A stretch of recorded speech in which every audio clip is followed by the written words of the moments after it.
अस्सलाम वालेकुम, मैं हूं कैसर अहमद राजा। उम्मीद है आपकी तबीयत बिल्कुल ठीक होगी।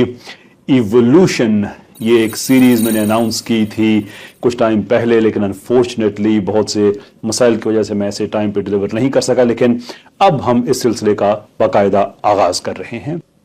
आज इस सिलसिले की पहली किस्त है जिसमें हम इसकी हिस्टोरिकल डेवलपमेंट और कुछ की टर्म्स यानी कि कलीदी इस्तिलाहात को समझने की कोशिश करेंगे। आइडिया ये है कि मैं ये नहीं चाहता कि हम बहुत ज़्यादा कॉम्प्लेक्स एरियाज या बहुत इसके जो पेचीदा मज़ामीन हैं इवोल्यूशन के उनको हम डिस्कस करना शुरू करें और हमें जो बुनियादी इस्तिलाहात हैं उसकी समझ ना हो। तो आज की इस किस्त में हम इसकी तारीख और इसकी जो कलीदी इस्तिलाहात हैं उनको डिस्कस करेंगे ताकि बाद में आने वाली एक साथ में जो हम चीज़ें डिस्कस करें वो समझने में हमें आसानी हो। कहानी बहुत लंबी है लेकिन मैं मुख्तसर करते हुए जल्द से जल्द आप तक इसे पहुंचाना चाहूंगा। 1830 की दहाई में young Charles Darwin HMS beagle में दुनिया के एक मुतालियाती दौरे पर निकलते हैं और मुख्तलिफ अनवा को देखते हैं और उनका जो फ़र्क है वो उसका मुतालिया करते हैं और अपनी इस समझ को, अंडरस्टैंडिंग को वो थियोराइज करते हैं। फिर उनके साथ साथ ज़िंदगी में और भी वाक़यात हुए, वो इस सारे आइडिया को छोड़ कर चले गए, कबूतरबाजी और नंबर ऑफ अदर थिंग्स। एक दिन उन्हीं के हम असर साइंसदान एल्फ्रेड वॉलस ने उनसे रब्ता किया और उन्होंने बताया डार्विन को कि वो इस नतीजे पे पहुंचे हैं कि through the means of natural selection यानी फितरी चुनाव के मेथड से चीज़ें इवॉल्व होती हैं। मैं इस नतीजे पे पहुंचा हूं। तो डार्विन ने फिर आओ देखा ना ताओ जल्दी से अपने उस्ताद से मशवरा करके अपनी थ्योरी को पब्लिश कर दिया 1859 में। ओरिजिन ऑफ स्पीशीज बहुत मशहूर किताब है, बड़े लंबे टाइटल के साथ।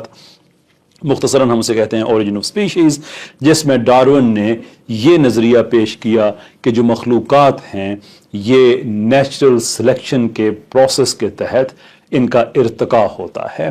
नाउ माइंड यू कि अभी हम बात कर रहे हैं क्लासिकल डार्विनिज्म की। डार्विनिज्म और नियो डार्विनिज्म, ये जिसका नाम साइंसी नाम उसका मॉडर्न सिंथेसिस है, ये दो अलग चीजें हैं। देयरफॉर जब हम नेचुरल सिलेक्शन की बात करते हैं तो इन दोनों की एक्सप्लेनेशंस भी डिफरेंट हैं। तो अभी जो हम बात कर रहे हैं नेचुरल सिलेक्शन की, इसका मतलब ये है कि अनवाह में जानदार जानवर उसमें तगय्युर आता है और वो तगय्युर वक्त के साथ साथ एक पूरी नस्ल में वो ज़हूर पजीर हो जाता है। वो कैसे ये होता है? It's quite simple according to Darwin कि जो ट्रेड्स या जो खसूसियात बच जाती हैं और वो सर्वाइवल के लिए एसेंशियल होती हैं और वो रिप्रोडक्शन के जरिए अगली नस्ल में जाती हैं, over a period of time वो फिक्स हो जाती हैं। सो दिस इज टू से कि डार्विन के नज़दीक जो नेचुरल सिलेक्शन है वो कोई एक्टिव प्रोसेस नहीं है कि जहां पे नेचर एक्टिवली सिलेक्ट करती है फेवरेबल ट्रेड्स को, बल्कि जो ट्रेड्स बच जाती हैं वो ऑटोमेटिकली डीम की जाती हैं कि वो सिलेक्ट हो गई हैं। So it's more of a metaphor than a real selection.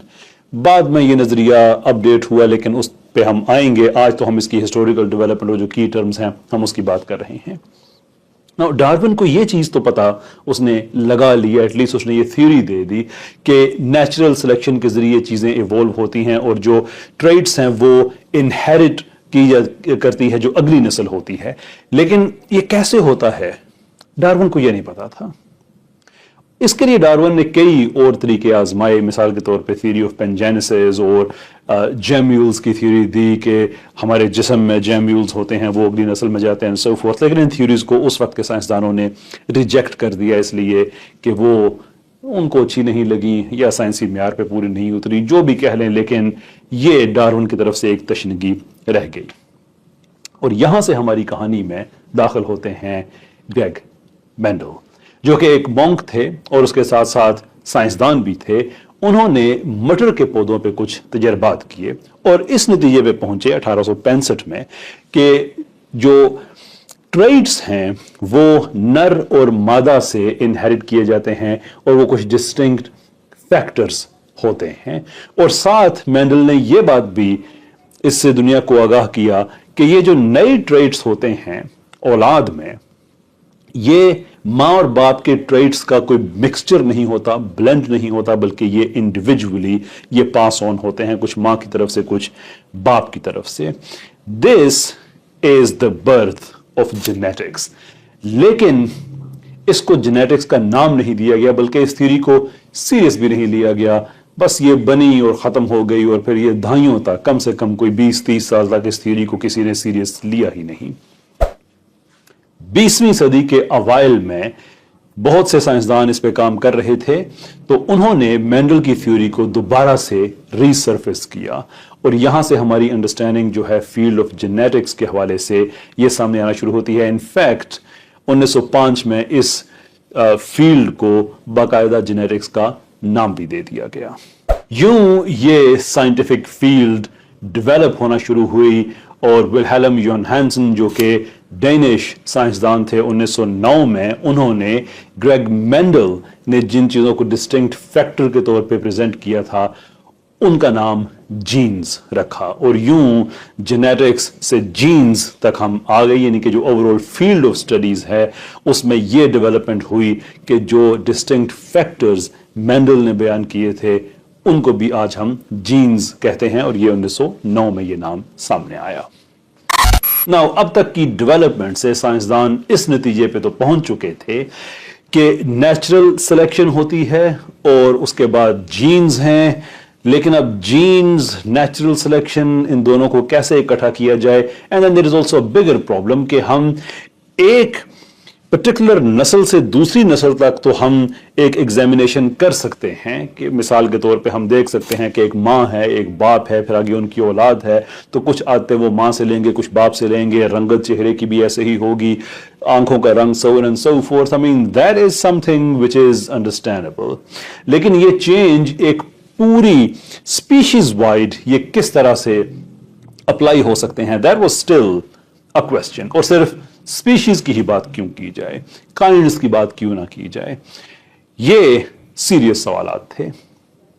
इसका जवाब थियो डोब्जांस्की ने दिया, यानी कि उन्होंने पॉपुलेशन जेनेटिक्स की साइंस में सिग्निफिकेंट कंट्रीब्यूशन दिया. पॉपुलेशन जेनेटिक्स एक फील्ड ऑफ स्टडी है जो ये एग्जामिन करती है कि जो इनहेरिटेड ट्रेट्स होती हैं वो एक पॉपुलेशन में किस तरह से फैलती हैं, कितनी नस्लों में फैलती हैं, क्या वेरिएशंस हमें चाहिए होती हैं, और वो वेरिएशंस ना हो तो फिर क्या होता है. इसी सारी स्टडीज के गर्द में, गुबार में हमारे पास कुछ नई डेफिनेशंस भी हैं जो कि आज तक कंट्रोवर्शियल हैं. मिसाल के तौर पे एक पर्टिकुलर टर्म है, एक डेफिनेशन है स्पीशीज की, कि स्पीशीज क्या होती हैं. Now there is a difference between kind and species. आप उसको आसानी से इस तरह से समझ लें कि काइंड है जैसे कि हमारे पास बिल्ली है, और बिल्ली के साथ हमारे पास मिसाल के तौर पे गधा है, तो ये दो मुख्तलिफ काइंड्स के जानदार हैं. लेकिन जब हम स्पीशीज की बात करते हैं तो मोस्टली इट मीन्स कि वो दो जानदार जो आपस में एक सेक्सुअल इंटरकोर्स के बाद एक फर्टाइल ऑफस्प्रिंग प्रोड्यूस ना कर सकें. मीन्स कि अगर वो आपस में इवन सेक्सुअल, पहली बात है कि वो सेक्सुअल इंटरकोर्स कर ही ना सकें, एक बैरियर आ जाए. दूसरी यह है कि अगर कर भी दें, एक हाइब्रिड बन भी जाए, तो वो खुद फर्टाइल ना हो, यानी कि उसकी आगे से नस्ल ना चल सके.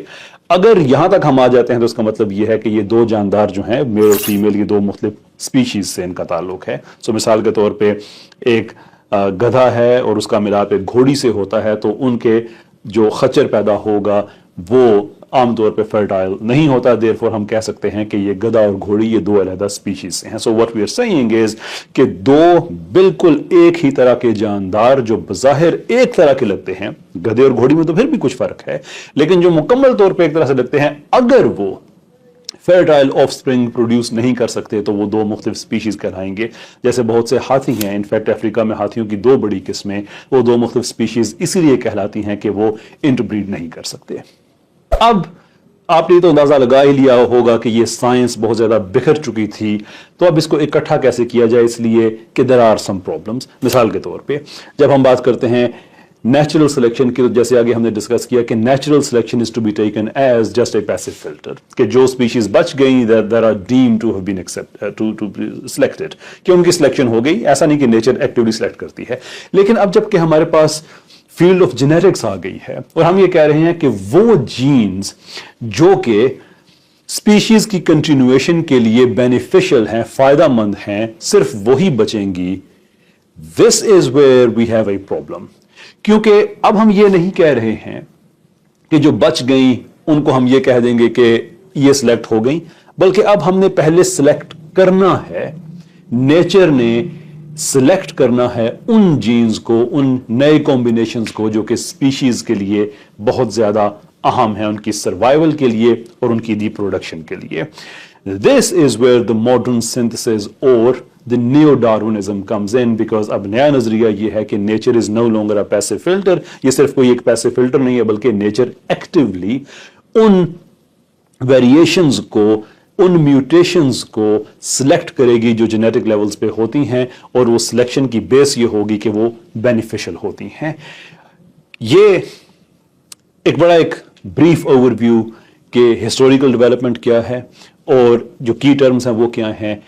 Now let's make one thing clear कि इस एपिसोड के बाद जब हम डार्विनियन इवोल्यूशन का जिक्र करेंगे तो हम असल में मॉडर्न सिंथेसिस या न्यू डार्विनिज्म का जिक्र कर रहे होंगे।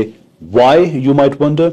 वेल, इसलिए कि दुनिया में जो टेक्स्ट बुक बायोलॉजी जिसे कहा जाता है, जो स्कूलों में, यूनिवर्सिटीज में, कॉलेजेस में पढ़ाई जाती है, वो यही है। सो जब हम नेचुरल सिलेक्शन का जिक्र करेंगे तो फिर पैसिव फिल्टर का जिक्र नहीं करेंगे, बल्कि एक एक्टिव मैकेनिज्म का जिक्र करेंगे कि जो बेनिफिशियल जो वेरिएशंस हैं, ये म्यूटेशंस हैं, उनको सिलेक्ट करती है।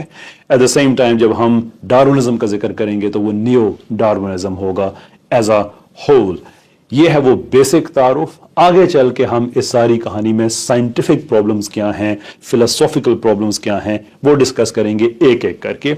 नेचुरल सिलेक्शन का जिक्र करेंगे, रैंडम म्यूटेशन का जिक्र करेंगे, पॉपुलेशन जेनेटिक्स का जिक्र करेंगे कि इन सब में क्या साइंटिफिक प्रॉब्लम्स हैं जिसकी वजह से न्यू डार्विनिज्म एक साइंसी म्यार पे उतरने वाली थ्योरी नहीं है। जैसा कि मैंने ये कहा था, जो हमारा प्रोमो था, कि इस पूरी सीरीज में मैं कोई कुरान का, कोई हदीस का, किसी रिलीजन का कोई हवाला नहीं दूंगा, बल्कि हम खालिसतन साइंसी बात करेंगे। इट्स आइदर साइंस और फिलॉसफी ऑफ साइंस। होपफुली आज की इस वीडियो में आप तक ये बात पहुंच गई होगी कि बुनियाद क्या है और की टर्म्स क्या हैं। आगे भी अगर कोई आती है तो मैं एक्सप्लेन करता रहूंगा, but I think we should stop. आज का जो सिलसिला है इसको यहाँ पे रोकते हैं। अगली जो हमारी किस्त है वो नेचुरल सिलेक्शन पे होगी, एंड वी विल डिस्कस कि उसमें साइंटिफिक प्रॉब्लम्स क्या हैं। बहुत शुक्रिया आपका।